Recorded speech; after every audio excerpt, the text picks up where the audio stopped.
12वी झाली आणि त्यानंतर ॲग्री डिप्लोमा केला. घरच्यांचं मत होतं आता चांगली नोकरी करायची, पण शिवाजी चव्हाण यांनी मात्र ठरवलं होतं की शेतीच करायची. 12वी नंतर ॲग्री डिप्लोमा झाला 2 वर्षाचा.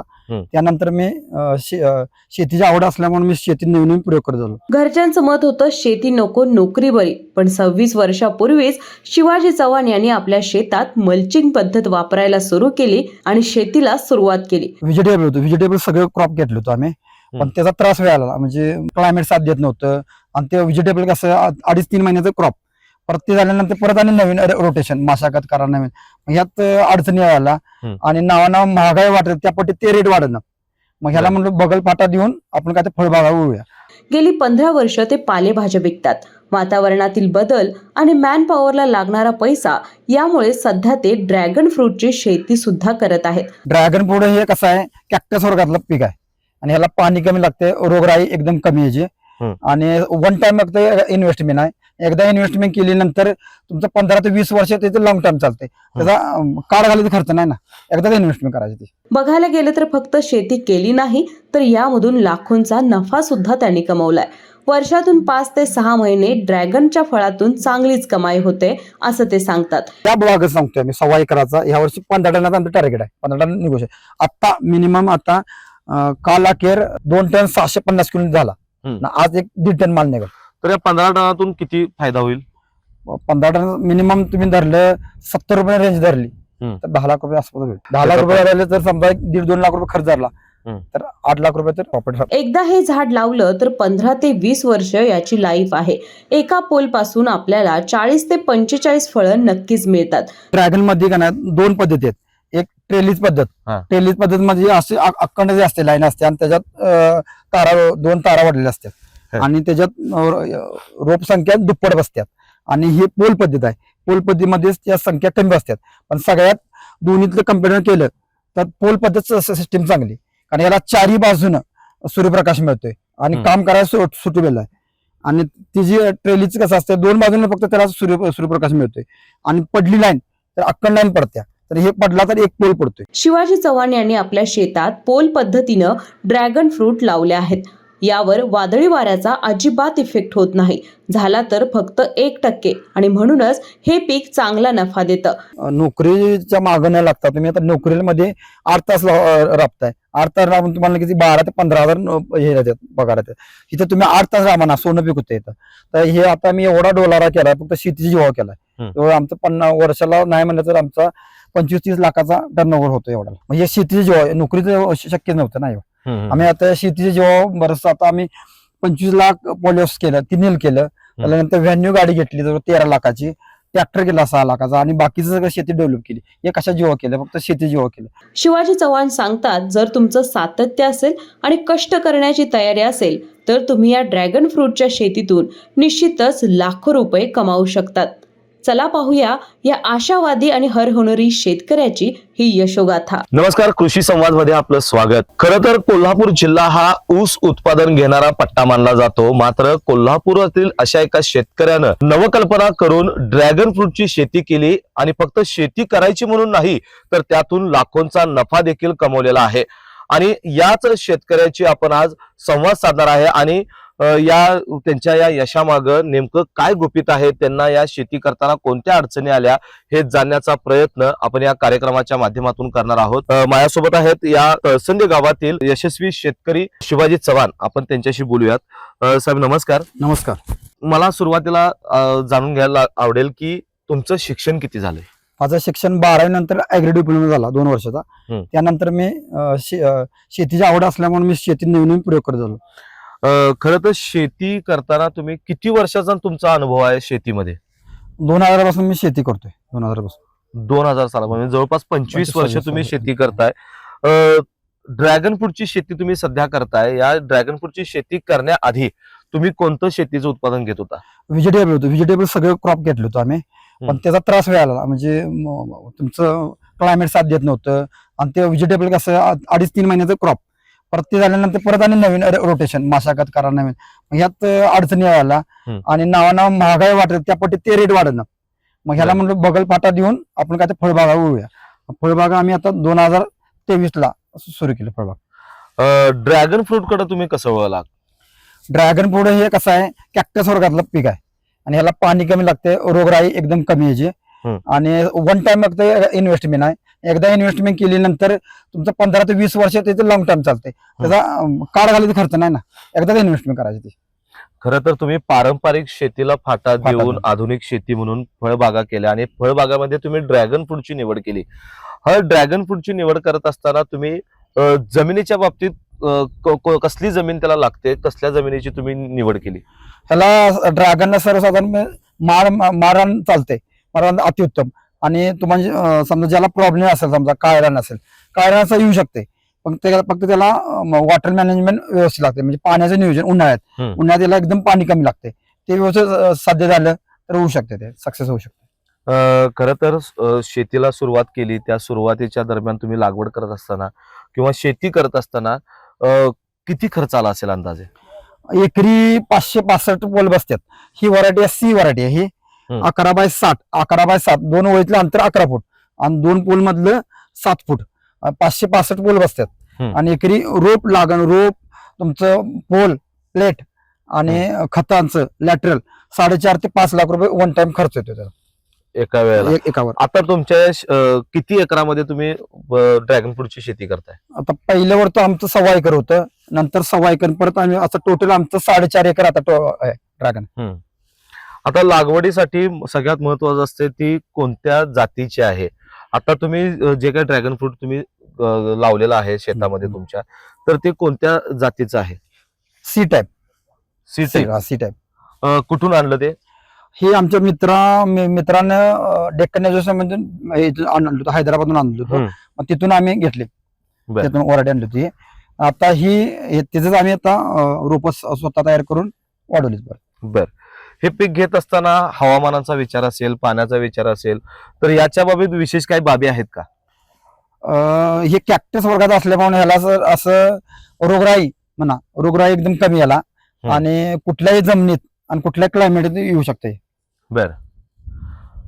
दुसरं बघायला गेलं तर रोगराईचं तुम्ही बाबतीत म्हणाला, तर या ड्रॅगन फ्रूटवर कोणती रोगराई पसरते आणि त्याचं औषध फवारण्याचं नियोजन तुम्ही कसं केलेलं आहे?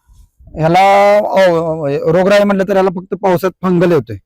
फंगलला आमचं डीआर बुस्टर म्हणून असतं, ते एक स्प्रे केला, एसबीडी म्हणून असते, एसबीडी टेक्नॉलॉजी डीआर बुस्टर आहे, ते स्प्रे केला तर 1 महिनाभर बघायचं काम नाही परत. याला सहसा रोग एकदम कमी रोगराई फंगलचा अटॅक वर असतोय आणि किरकोळ कुठे तर तुमचा फळाने मुंग्याचा एवढा नाही विषय नाही. बर. रोगराईचा काही एवढा विषय नाही याला.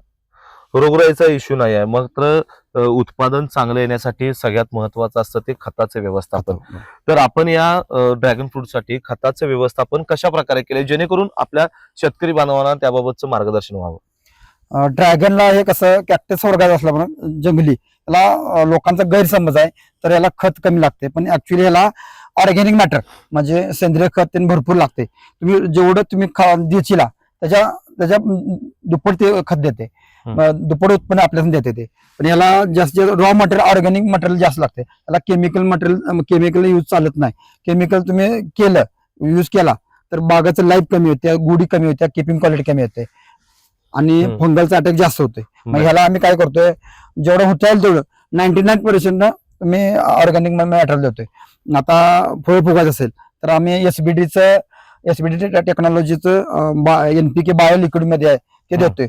60-20 0-60-20 0-0-72 0-50-50 ही लिक्विड आम्ही ड्रिप मधून देतोय, दर 5-5 दिवसांनी देतोय. तुम्ही खरं तर आता मी या शेतामध्ये बघितलं की तुम्ही पोल पद्धत वापरलेली आहे. दुसरी एक पद्धत आहे ती ट्रेसिंग पद्धत. आता ह्याला ड्रॅगन मध्ये का नाही 2 पद्धती आहेत. एक ट्रेलिज पद्धत म्हणजे असे अखंड जे असते लाईन असते आणि त्याच्यात 2 तारा वाढलेल्या असतात आणि त्याच्यात रोप संख्या दुप्पट बसतात. आणि ही पोल पद्धत आहे. पोल पद्धतीमध्ये त्या संख्या कमी बसतात, पण सगळ्यात दोन्हीतलं कम्पेअर केलं तर पोल पद्धत सिस्टीम चांगली, कारण याला 4ही बाजूनं सूर्यप्रकाश मिळतोय आणि काम करायला सुटलेलं आहे. आणि ती जी ट्रेलीच कसं असतं 2 बाजूने फक्त त्याला सूर्यप्रकाश मिळतोय आणि पडली लाईन तर अक्कड लाईन पडत्या, तर हे पडला तर एक पोल पडतोय. याचा तो दोन्हीचा एवढा खर्च आहे. आता या पोल पद्धतीमध्ये तुम्ही जसं प्रकार सांगितलं की सूर्यप्रकाश जो आहे तो 4ही बाजूने समप्रमाणात त्यांना मिळतोय. काही ठिकाणी रात्रीच्या वेळेला लाईटची व्यवस्था देखील करावी लागते ड्रॅगन फ्रूटला, असं ऐकलं गेलं होतं. ते आहे की ह्याच्या पुढची सिस्टीम आहे, पण त्याला कसं असतंय दोन ड्रॅगन दोन अडीच वर्ष झाल्यानंतर म्हणजे जो त्याचे स्टोरेजचे प्रमाण वाढल्यानंतर आपण करू शकतो ते अर्ली वार म्हणतात त्याला, अर्ली वार. तर ते ही बहार संपल्यानंतर करू शकतो आपण, पण त्याला खर्च आहे 1.5-2 लाख रुपये, पण त्या पद्धतीचं इन्कम आहे त्याचा. बर, आता लागवड आपण केल्यानंतर लागवडीच्या आपण खताचं व्यवस्थापन झालं, तर लागवडीनंतर खरं बघायला गेलं तर कोणत्याही शेतीमध्ये पाण्याचं नियोजन हे खूप महत्वाचं असतं. तुम्ही पाण्याचं नियोजन कसं केलेलं आहे, पाणी याला कशा प्रकारे तुम्ही देताय? त्याला पाण्याचं नियोजन म्हणले तर पावसाळ्यात तर काही एवढा पाऊस नाही, पाऊस नसेल तर 5 दिवसातून 1-1.5-2 तास देतोय 5 दिवसातून. उन्हाळ्यात जरा थोडं पाणी द्यावं लागतं, कारण तेव्हा त्याचा रेस्ट बाहेर असते. म्हणजे थंडीमध्ये रेस्ट बाहेर असल्यामुळे त्याला 4-5 दिवसातून 3-4 तास पाणी द्यावं लागते. आणि उन्हाळ्यात ड्रॅगनला एकदम पाणी कमी लागते, तिथंच आपला फटका बसतो शेतकऱ्याला. जेवढं तुम्ही पाणी कमी द्यायची तेवढं तुमचं सनबर्निंग होत नाही. ड्रॅगनला कसं असतंय, उन्हाळ्यात वरला ऊन जास्त असेल किंवा 37 ते 40 डिग्री तापमान गेलं तर सनबर्निंगचा इश्यू होतोय. मग त्यावेळी काय करायचं, टेम्परेचर बघून, वापसा बघून, तर 15 ते 20 दिवसातून 1 तास ते 1.5 तास पाणी लागतंय. ह्या कधी मार्च, एप्रिल, मे हे 3 महिने एकदम पाणी कमी लागतं. तुम्ही ज्यावेळी हे जादा पाणी दिलं तर तेव्हा सनबर्निंग होतं. सनबर्निंग म्हणजे ह्याला पानावर चट्टा बसतोय आणि ते पाणी सडतंय ते. मग त्याच्यासाठी आम्ही केवलिन पावडर मारतोय. दर 20-22 दिवसात एकदा केवलिन हात घेतोय. बरं, त्याचा काय परिणाम होतोय? त्याचा सूर्याचा काय म्हणजे उन्हाचा काय इफेक्ट, पूर्ण हे होते, पांढरे होते पूर्ण पान. बरं, आता तर खरं तर यामध्ये खताचं व्यवस्थापन, पाणी व्यवस्थापन हे सगळ्यात महत्वाचं आहे. मात्र या सगळ्या प्रक्रियेनंतर ड्रॅगन फ्रूट जो तुम्ही आता शेती घेताय, याचं प्रत्यक्ष फळ उत्पादनाला किती काळ लागतो, कधी सुरुवात होते? आता ह्याचं कसं आहे, एक तर वर्षभर प्लांटेशन करू शकतो आपण, जूनला करू शकतो, कधी करतो. पण पहिला तर तुम्ही जानेवारी फेब्रुवारी प्लांटेशन केलं, तुम्ही जानेवारी तर पहिला जून सोडून 2 जून येतोय. म्हणजे याला कालावधी 15-16 महिने कालावधी लागतोय. त्या 16-15 महिन्यात कॅनोपी जास्त वाढते आणि यील्ड कमी वाढते. आपलं यील्ड कमीत कमी तुम्ही 8 ते 10 टन उत्पन्न पहिल्या वर्षी निघू शकते. आणि ते तर तुम्ही जूनला लावलं तर ती कालावधी कमी राहते ना तुमच्या कॅनोपी वाढायला, मग तिथे यील्ड कमी होते. आम्ही शेतकऱ्यांना सजेशन कसं करतोय, तुम्ही जानेवारी म्हणजे लवकर घ्या. जानेवारी तुम्ही बाहेर घेतला, जानेवारी प्लांटेशन केलं तर पहिलं बाहेर येतोय तेव्हा 15-16 महिने लागतात त्याला कालावधी. बरं, 15-16 महिने कालावधी लागतोय तुम्ही असं सांगितलात. मात्र एकदा जर आपण त्यातनं उत्पादन घेतलं तर पुन्हा त्याला उत्पादन किती वेळा तुम्ही उत्पादन घेताय झाड एकदा लागवड केल्यानंतर? ह्याचा कसं असते, 15 मे नंतर जसं वातावरणात तुमचा हवेत गारवा निर्माण होतो तेव्हा त्याचा फुलकळी काढायला सुरू करता येते. आणि तिथून पुढे जून पासून स्टार्ट होते ते नोव्हेंबर पासून चालतं. याचा म्हणजे 5-6 महिन्याचा याचा भार चालतोय प्लस. आणि ह्याची जी लाईफ म्हणली तर 15 ते 20 वर्ष चालते. 15 ते 20 वर्ष. खरं तर तुम्ही अगदी योग्य असं नियोजन पाण्याचं तुम्ही केलेलं आहे, खताचं व्यवस्थापन केलेलं आहे आणि लागवडीवर जे काय औषध फवारणी गरजेचे आहेत त्या तुम्ही केलेल्या आहेत. मात्र या सगळ्यातून तुम्हाला एका लागवडीनंतर पहिली जी तोड येते ती तोडीनंतर नफा किती मिळाला आणि कसा मिळाला? गेल्या वर्षी ह्या प्लॉट मधून 600 पोल आहेत, हे 1.25 एकर आहे, यातून 6 टन माल निघाला गेल्या वर्षी. बरं, सरासरी 65-70 रेंज झाली. 70 रुपये घालून काय 90 रुपये घावला, 100 रुपये घाला, तर सरासरी 70 रुपये आला, 70 रुपये किलो आला. तरी किती रुपयांचा तुम्हाला फायदा झाला त्यामध्ये? 4 लाखाच्या आसपास झाला एका तोडीमध्ये. 4 लाख म्हणजे ह्या 4.5 एकर? नाही, ह्या प्लांट मध्ये. आता बाकीचे प्लांट आहेत ते आता लहान आहेत ना, काय 3 वर्षाचा आहे, 3 महिन्याचा आहे, काय 10 महिन्याचा आहे. बरं, हेच मोठा हे आहे आमचं हार्वेस्टिंग चालू आहे. जे 2 एकर आहे ते पुढल्या वर्षी हार्वेस्टिंग होणार. आणि एक आता आहे ते आता सुरू आहे, ते आता पहिली वर्ष आहे. तरी या सगळ्या प्लांट मधून तुमच्या 4.5 एकर मधून जर आपण बघायला गेलं तर फायदा किती होईल असा तुमचा अंदाज आहे? तिथं पुढल्या वर्षी होणार ना, पुढल्या वर्षी. आता ह्या भागच सांगतोय मी 1.25 एकराचा. ह्या वर्षी 15 टनाचा आमचं टार्गेट आहे, 15 टन निघू शकतो. आता मिनिमम आता काल अखेर 2 टन 650 किलो झाला, आज 1.5 टन माल निघाल. तर या 15 टनातून किती फायदा होईल? 15 टन मिनिमम तुम्ही धरलं 70 रुपये रेंज धरली तर 10 लाख रुपये आसपास होईल. 10 लाख रुपयांच्या आसपास तुम्हाला 10 लाख रुपये झाले तर समजा 1.5-2 लाख रुपये खर्च झाला तर 8 लाख रुपये तर प्रॉपर्टी एका तोडीला एका वर्ष एवढं निघते. सव्वा एकरच्या प्लॅन सव्वा एकर. आता तुम्ही ही फळं आपण एवढं मोठं उत्पादन केलं, सगळं नियोजन केलं, तर या फळ विक्रीसाठी आपण लोकल प्लॅटफॉर्म बघताय की मोठ्या मोठ्या शहरांमध्ये तुम्ही याचं आता कसं लोकलच येऊन येतात, आमचे लोकलच मार्केट लोकलच आहे आणि बाहेर मागणी प्रचंड आहे याला. पण बाहेरलं कसं असतंय त्याला त्या पद्धतीचा माल पाहिजे ना, कमीत कमी 2 टन 3 टन 1 टाइम लागतोय. पुढल्या वर्षी आमचं क्षेत्र वाढल्यापासून पुढल्या काही अडचण नाही. पुढल्या वर्षी पण किती असून ते 20 टनापासून 1 टाइम नेऊ शकतो व्यापार.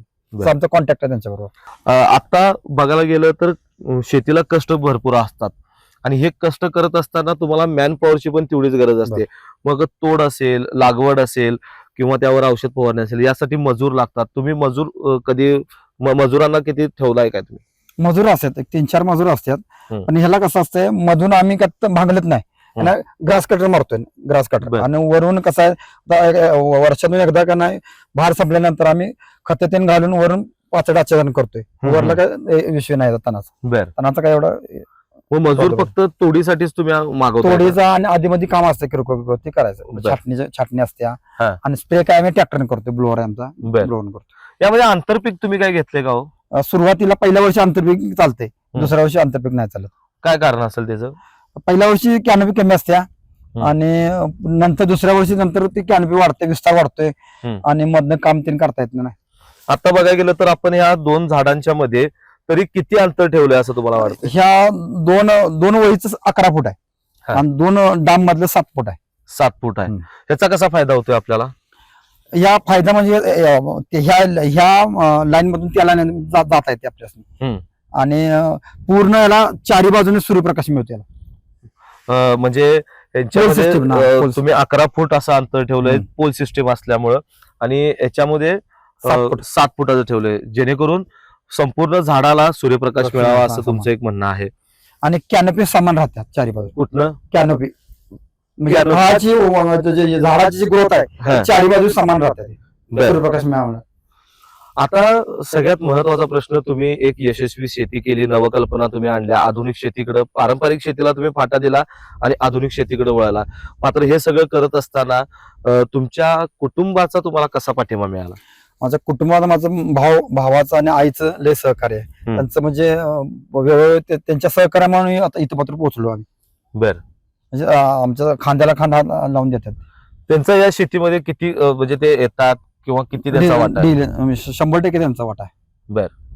आता जर बघायला गेलं तर तुम्ही हे यशस्वी शेती केलात, भविष्यात आणखीन कोणते नवीन प्रयोग करण्याचा तुमचा विचार आहे का? आता ह्याच्यातच आम्ही स्ट्रगल करायचं म्हणतो. ह्यातच कसं यील्ड वाढेल. आता आमचं टार्गेट आहे 25 टन 30 टन कसं न्यायचं, ह्यातच आमची प्रयोग सुरू आहे. आता ह्याचं ह्या वर्षी 15 टन झालं, पुढल्याचे 20, 25, 30 टन काढायचं आणि जसं कमी खर्चात यील्ड कसं वाढेल त्याचा आमचा अभ्यास सुरू आहे त्याच्या. बर. आणि भविष्यात आम्ही हे झाल्यानंतर पुढल्या वर्षीपासून लाईटचा प्रयोग करणार आहे. लाईटचा प्रयोग करणार, रात्रीच्या वेळेला लाईट लावणार.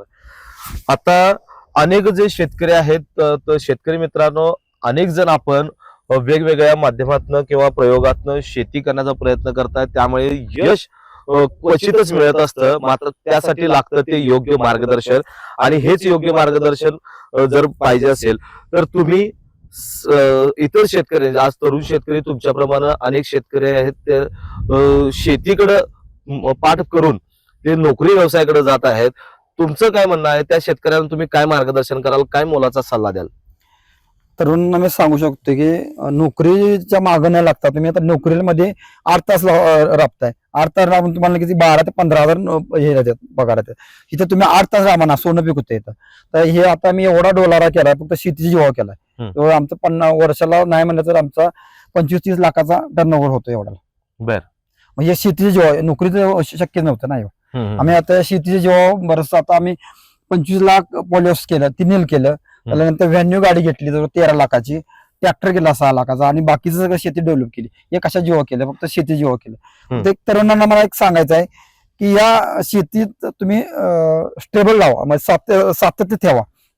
जसं द्रविड कसं स्पीच मारणं आवडून होत नाही, नाबाद राहावा.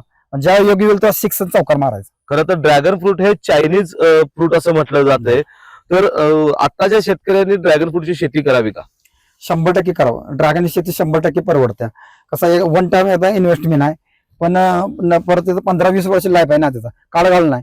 तुम्ही सहज अर्थशास्त्र बघितलं तर तुम्ही एकदा पहिल्या वर्षी याला 4.5 ते 5 लाख रुपये खर्च येतोय. 511/7 वर 565 पोल बसतात.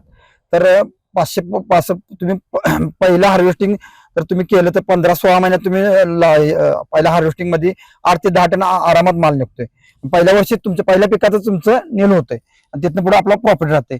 तर तिसऱ्या वर्षीपासून याला 20 टनापासून अवरेज असते. 20, 25, 30 टनापासून जाते. राहून ते 20 टन धरलं तुम्ही तिसऱ्या वर्षीपासून, तर मिनिमम 50 ते 60 रुपये रेट धरला तर पैसे किती होतात? 50-60 रुपये 10 ते 12 लाख रुपये येतात. 1.5 ते 2 लाख रुपये खर्च झाला तर 10 लाख नेट प्रॉफिट राहते. असं कुठल्या पिकात मिळते सांगा? 5 एकर ऊस आणि 1 एकर ड्रॅगन शेती हे समान आहे. आणि दुसरी गोष्ट म्हणजे या ड्रॅगनला जंगली कॅक्टस वगैरे असल्यामुळे याला रोगराई आणि पाणी एकदम कमी लागते. रोगराई एकदम कमी आणि पाणी एकदम कमी. ज्या शेतकऱ्यांना पाणी कमी आहे ते 100% करू शकता. खरं तर या तुम्ही 4.5 एकर मध्ये ड्रॅगन फ्रूटची शेती घेताय. इतर शेतकऱ्यांना ज्या वेळेला तुम्ही मार्गदर्शन कराल, काय सल्ला द्याल? त्यासनी सल्ला देऊ शकतोय आम्ही. रोप लागण पासून ते हार्वेस्टिंग पासून मोफत सल्ला देऊ शकतो आम्ही. तुम्ही आता कुणाला म्हणजे यातली रोपं तुम्ही कुणाला देताय का? हो, दिले की 9 एकराला दिले. 9 एकराला देऊन सुद्धा एवढं आता आहे. तर 9 एकराला नाही दिले तर अनेक 2 टन आमचं उत्पन्न वाढलं असतं. 9 एकराला आपण दिले रोप. फक्त रोप त्यांना घेऊन त्यांना योग्य मार्गदर्शनाची 100% रोप लागण पासून तुमचं सगळं जे अडचणी येतील, पोल, प्लेट, ठिबक, माती, बेड कसं तयार करायचं, खतं काय टाकायची, मार्केटिंग, रोगराई सगळं आम्ही प्लॉट विजिट देऊन जातोय. महिन्यात एक विजिट देतोय आम्ही. एका झाडाचं तुमच्या शेतामध्ये किती फळं एका झाडाला लागत असतात आणि तिची बांधण्याची पद्धत जी असते ती कशा प्रकारे, आम्हाला त्याच्याबद्दल मार्गदर्शन द्या. एका हे पोल सिस्टीम आहे. तर एका ह्याला पोलची उंची आहे ते 5.5 फूट उंची आहे. आणि एका पोल मध्ये 4 आहेत. 5 mm 4 हे केलं, तारा टाकल्यात. आणि वरून पहिले आम्ही 2 इंची केलं, तर ह्या वर्षी 2.5 इंची बदल केलाय. 2.5 इंची बदल केल्यावर त्याच्यात 5 mm 12 हे टाकल्यात, तारा टाकल्यात. आणि त्याची एका पोलची कपॅसिटी 1 ते 1.5 टनाची कपॅसिटी आहे. म्हणजे जसं वय वाढेल तसं त्याचा बोजा वाढतोय. आणि एका खांबाला 4 रोपं येतात. 4 बदलून 4-4. ती वरून आम्ही वर असं खालून जे फूट होतं ते फूट काढायचं आणि एकच वर न्यायचं पोल. वर आल्यानंतर एक 6 इंचावर कट मारायचा आणि त्याचा परत ब्रांचेस घ्यायच्या. आता या एका पोलवर 4 हे आहेत, रोप आहेत. तर एका पोलला आता जवळ आपण रोपांची फळांची संख्या मोजूयात. 1, 2, 3, 4, 5, 6, 7, 8, 9, 10, 11, 12, 13, 14, 15, 16, 17, 18, 19, 20, 21 या साईडला आहेत. आणि तेवढे तुकडे 40 आणि नंतर येणार शेवट वेगळेच आहेत. ते 40, 35 ते 40 सरासरी आहेत. म्हणजे जवळपास एका झाडाला जवळपास 40 ते 45 एका पोलला. एका पोल पद्धत असल्यामुळे एका पोलला 40 ते 45 फळं जी येतात त्याचं वजन कितपत आपल्याला निघतं? आता 300 ग्राम पासून ते 500 ग्राम पर्यंत जात आहे. बर. मग मिनिमम आपण 300 ग्राम सरासरी 300 ग्राम धरलंय तर 10 किलो आता 1 टाइम ह्या तोड्याला निघणार. हे पहिला प्लस आहे या सीझन मधला. पहिल्या प्लस मध्ये 5.5-6 टन तर आरामात निघणार. तर त्या बदलत्या हवामानाचा या फळावर परिणाम काय होतो? नाही, वादळी गारपीटचा काही परिणाम होत नाही. झाला तर 1-2%, पण असं नाही पडापडी म्हणा, असं काय नाही. उत्पन्नाला काही पण जेवढा जास्त पाऊस जेवढं जास्त इल्ड निघते. वजन जरी वाढलं असेल किंवा वजन सरासरी 300 ग्रॅम येत असेल तर पण त्या मुळात इतकं सगळं करून त्या फळाची क्वालिटी नेमकी कशी असते मला तुम्ही सांगा. आपण पाहूया आता, प्रत्यक्षात पाहूया.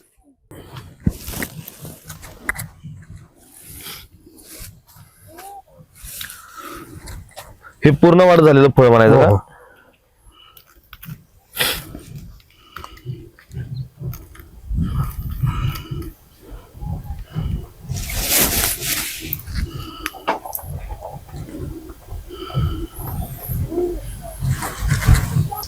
याचं वैशिष्ट्य म्हणजे काय बघा, 100% ऑर्गेनिक असल्यामुळे याचा रस कुठे आहे का बा, पाणी कुठे आहे का बा, सगळा गर भरलाय आणि ह्याचं बियाचं प्रमाण जास्त वाढलंय, ह्याचं वेट आहे, ह्याच्या 100% ऑर्गॅनिक असल्यामुळे याचा बेनिफिट काय होते बघा. तर हे पूर्ण घर आहे, कुठं आपलं एवढं कापलं तर कुठं पाणी दिसते का बा, पाणी दिसत नाही, त्यामुळे वेटला फरक पडतोय आणि याचं बियाचं प्रमाण जास्त आहे. आणि हे जे साल आहे का, हे सालीचा हिवा थिकनेसपणा जास्त आहे. आणि याचा कलर पाहिला तर आपल्या एकदम रक्तासारखा कलर. आणि जे किपिंग क्वालिटी 100% ऑर्गॅनिक असल्यामुळे किपिंग क्वालिटी कमीत कमी 8 ते 10 दिवस फळ काहीच होत नाही. भविष्यात काय वाटते, ड्रॅगन फ्रूटची दर स्थिर राहतील की वाढत जातील? स्थिर समजा भविष्यात 50 रुपये लागणी किती वाढून देत, पण याचा सक्सेस रेशो कमी आहे. कारण माणसं जेवढं तुम्ही शिस्त करशील त्या पट्टीत उत्पन्न देते. ड्रॅगन लावलं 2-3 महिन्यात 4 महिन्यात जायचं असं नाही. तुम्ही जेवढं तुम्ही शिस्त प्रॉपर करशील, 1 रुपया घातलं तर ते 5 रुपये देते आपल्याला. याला समजा भविष्यात 50 रुपये रेट धरायचा, तर तिसऱ्या वर्षीपासून 20 टन माल, 20 ते 25 टन माल निघतोय. 50 रुपये मिनिमम धरा, कमीत कमी 50 रुपये धरा, तर 10 ते 12 लाख रुपये कुठे जायत नाही. मग एवढं कुठल्या फळबागात मिळते. आणि नंतरची इन्व्हेस्टमेंट काय आपली, परत काय नसतं, त्याला 1-1.5 लाख रुपये खर्च केला झालेच. बाकीचं काय, एकदा लावलं 15-20 वर्ष चालतात. ते किती वर्षांमध्ये एकदा तोड येते? नाही, वर्षातून एकच भाग असतो. म्हणजे 15 मे पासून जसं वातावरण क्लायमेट चेंज होतंय, 15 मे पासून याचं काळ्या सुरू होतात. तिथून कसं होतं तर नोव्हेंबर पासून 15 नोव्हेंबर ते एंड पासून हंगाम असतो. तिथून पुढे रेस्ट पिरियड असतोय, त्यामध्ये खतं घालायची आणि त्याचे रेस्टमध्ये काम करायचं. परत पुढल्या वर्षी सुरू होते. म्हणजे 6 महिने बाहेर आणि 6 महिने रेस्ट असते. तर शेतकरी मित्रांनो, आपण पाहिलं की शेती केवळ कष्ट नाही, तर योग्य नियोजन, जिद्द आणि चिकाटीचा संगम ज्यावेळेला होतो, आणि तरच शेतीमध्ये आपल्याला यश मिळतच. आणि हे करून दाखवलं आहे तळसंदे गावातील शिवाजी चव्हाण या शेतकऱ्यांनी. आणि त्यांनी आपल्या शेतामध्ये यशस्वी प्रयोग केला आणि लाखोंचं उत्पादन ते आता सध्या घेत आहेत. आणि अशा शेतकऱ्यांच्या यशोगाथा पाहण्यासाठी KK न्यूज चॅनलला आताच लाईक करा, सबस्क्राईब करा. धन्यवाद.